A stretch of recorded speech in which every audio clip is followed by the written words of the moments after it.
start. Now let us see how this has worked.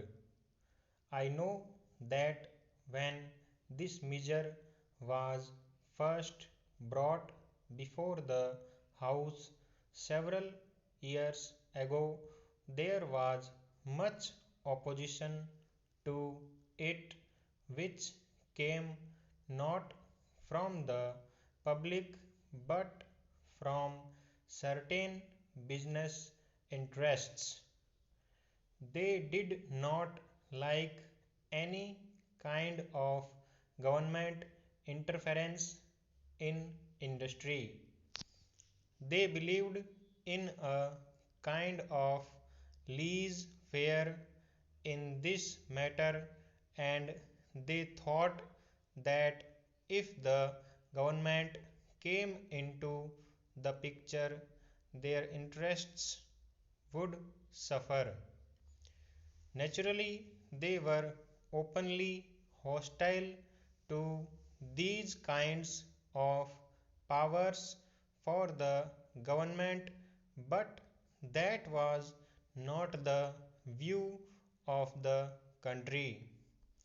I think that by and large, public opinion was in favor of government controlling industries, not the type of control that we had at the time of World War, but a type of control which sets before itself certain objectives, and as the objectives became clearer and clearer, as the government pronounced itself more and more in favor of industrialization in the country, public opinion strongly veered round that particular point of view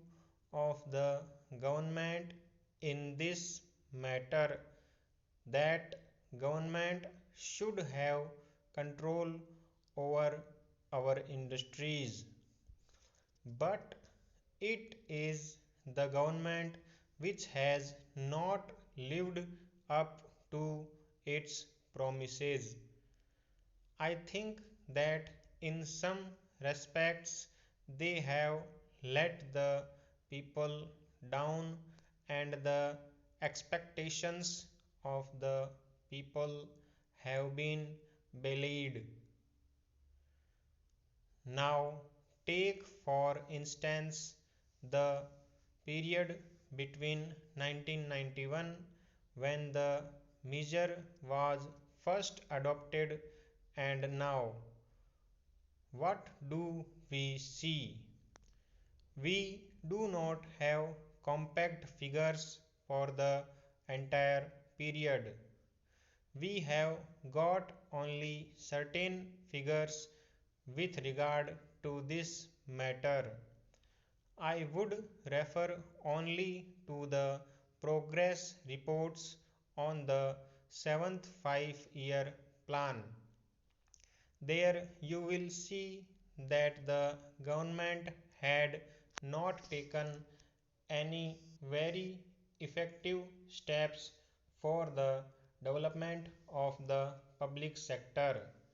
It is true that certain steel mills got going under the 7th 5-year plan, and more will be started under the 8th plan. But if you look at the picture, you will find that the public sector was considered to be a secondary matter.